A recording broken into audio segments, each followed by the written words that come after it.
Hi, this is Jeff Altman, the Big Game Hunter, and welcome to No BS Hiring Advice. Summertime and the living is easy. I'm doing this also as a Google Hangout, so it'll be up on YouTube later on today. No BS Hiring Advice is a show where I spend about 15 minutes speaking with you, one search professional to another. A hiring manager to a search person to a small business owner, because I believe many of you make mistakes that are easily correctable, that will allow you to really fill jobs much more quickly. A lot of that stems from your lack of knowledge. A lot of it comes from, frankly, systems that you have in place that interfere with what you want to do, which is fill jobs. Duh. So I take 15 minutes generally on Wednesday mornings. It may change in a little while, but for now it's been Wednesday mornings at noon Eastern, and you can do the math backward for your time zone, where I try to make things a lot easier for you. Now, today's show is brought to you by Audible. If you go to audibletrial.com/The Big Game Hunter and sign up for a free trial, you'll get an audiobook from Audible for free as part of that trial. And I know you like audio. You listen to this show, my other one, Job Search Radio, which is my flagship show on webtalkradio.net, No BS Job Search Advice Radio, and on Blog Talk Radio. All of these are in iTunes. And I know you like audio because you're listening to them. A lot of you are listening to Job Search Radio, a whole lot of them. So try audibletrial.com/The Big Game Hunter to get a free trial. Now, this is a show that's going to be about sourcing and mistakes that people are making when they are sourcing that I run into all the time. Some of them I have to be very conscious of not committing myself. Some of them I've awakened to along the way. And I'll start with the first one. Frankly, it's one that for me was more about imposed bias. And I'm not going to get into a definition of what the term means. I'll just simply say I would get lots of resumes of people with names different than mine. And based upon my initial impressions of other people with different names than mine, I would reject them, making the assumption that their oral communications were as poor as the first batch that I had interviewed. And I learned with time that I can't make those assumptions.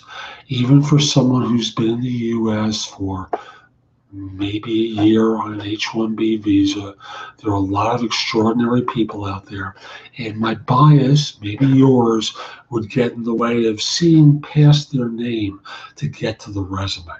This is my ancient history. Hopefully that's your ancient history, but for some of you it may be your current history. So I thought this is where we'd start off to identify one of the mistakes employers make when they're sourcing. Now, here's another one.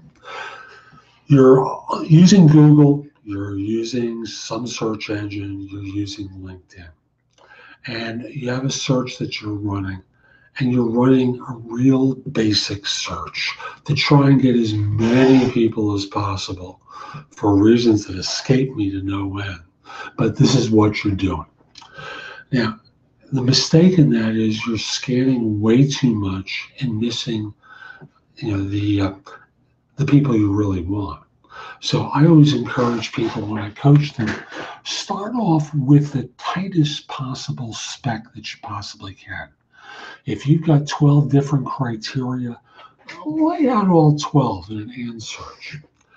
From there, if you get nothing, fine, go to 11.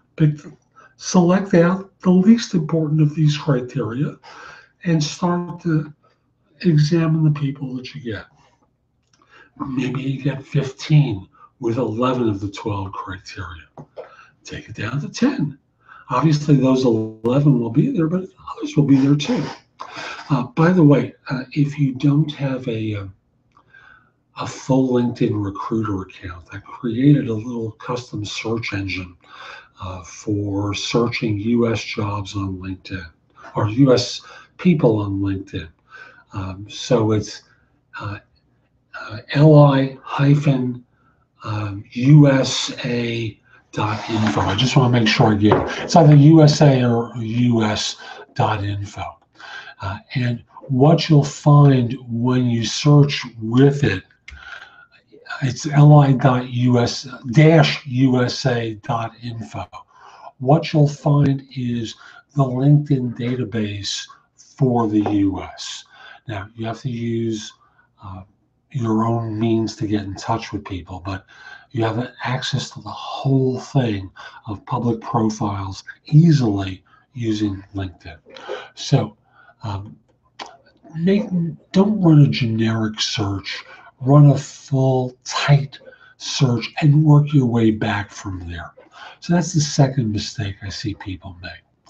Another one is when you're critiquing resumes, you get way too fussy and you start overanalyzing things.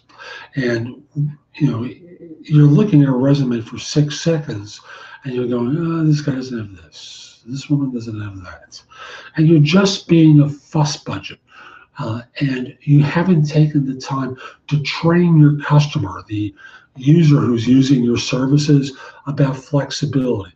After all, using that example I used with the LinkedIn search, why do they need all 12 of those criteria? Seriously, why do they need all 12? I know that would be perfect, but why can't they use 10? Seriously, why can't they use 10? So see if you can spend some time with your hiring manager and start by asking the question, how long can you afford this job to stay open? Oh, we can afford to have this job stay open for months. Well, that's great. We probably don't need it filled then. Wait.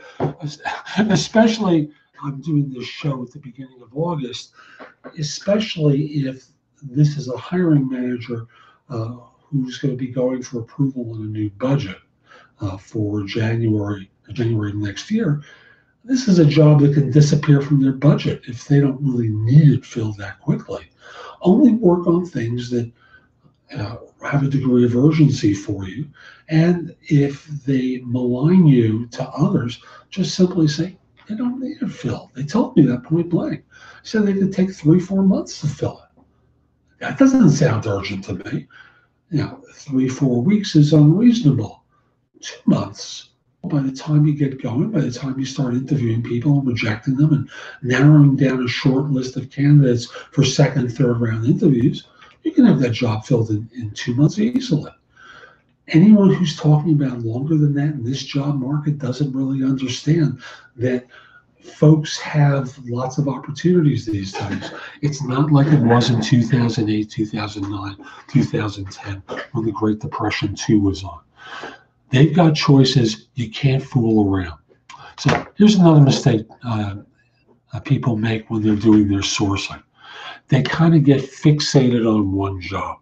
And as a result, they never see the forest for the trees. Now, sometimes you see a resume that fits another job.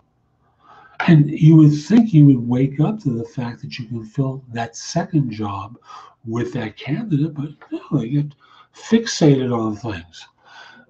And it's a mistake because you could be filling other things. So another thing that people do is when you're using job boards, you only look at the last 2 weeks. So a search has started, you're only looking at resumes for the last 2 weeks. Why not the last 60 days? Why not the last 90? And here's the fun one, history of the database, so that you're contacting people from maybe 3 years ago, so that this way you're actually recruiting and you don't have competition. So you can call these folks, be reasonably sure that they're not out there looking. If they are, you'll know it because they probably uploaded their resume again to the same job board. So go to the life of the database, look at the older resumes, and work with the assumption that you're going to be doing some real recruiting, and you can source these people as well. Another thing people do is that unless all the criteria are in the resume, they overscreen people out. Now, using an example of 12 criteria, can you believe that someone might not include everything they've done for your job on a resume that you found on a job board? It's easy. They just posted something. They don't know that you're looking for 12 criteria, but if they've got 10 or 11, is it worth you calling them and asking them about the 12th? Seriously. So don't be overly fine with your reviews, because after all, especially with those older resumes, they may have grown up. They may have picked up some new things. You're looking at something that's a couple of years old. So reach out to them and talk with them. Another thing folks do is you only send a couple of resumes to the hiring manager. And in doing so, you think you're done. Well, you're not done. There's a lot of people out there that enter the market, and your first 2 or 3 may not be the right fit for your hiring manager. Suddenly, they tell you about 2 other things that they need to do. They need to have. So you wind up not filling the job, or it's staying open for too long. That's another mistake people make. So another thing, and this is going to be the last one I'm going to cover. So people like search one source and they think they're done. So whether it's a job board, a Google search, LinkedIn, your company's ATS, you're only searching one medium in order to find talent. Now, if you have a LinkedIn recruiter account and you're searching a job for people in, let's say, the US with particular skills, well, you have access to most of that population in the US through the recruiter account. But your ATS may have some interesting people as well.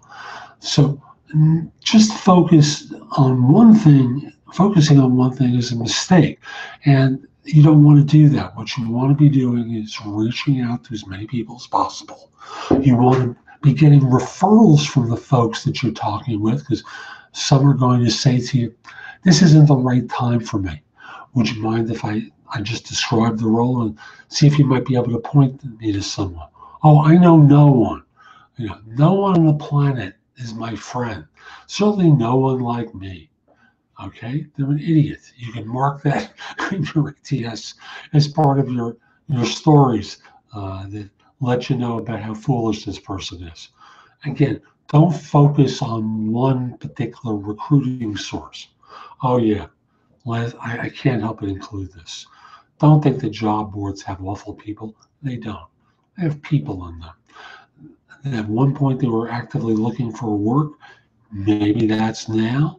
But these are the same people that if you got referred to you by that last call you made, you think they were great because you didn't get them from a job board. You see how incongruent that is? So if you found them through a referral, they're good. But if you found them on a job board, they're not good. Crazy. So those are some of my tips for avoiding making mistakes in how you source. Hope you found this helpful. I also want to say, if you need help with your recruiting, call me. My number is 646-374-8656, or email me at jeffaltman@thebiggamehunter.us. That's JEFFALTMAN at thebiggamehunter.us. I'm happy to help you with your recruiting. I also have programs where if you want me to do sourcing, I charge a lesser amount for it. If we're not connected on LinkedIn, send a connection request at linkedin.com/IN/the-big-game-hunter. I accept connection requests from people worldwide. By the way, if you're watching this on YouTube, you notice that little icon in the corner, that lower corner. If you want to subscribe to my channel, click that icon. You'll be subscribed to it. Last thing I want to say is my website has a ton of information to help you whether you're hiring or looking for work.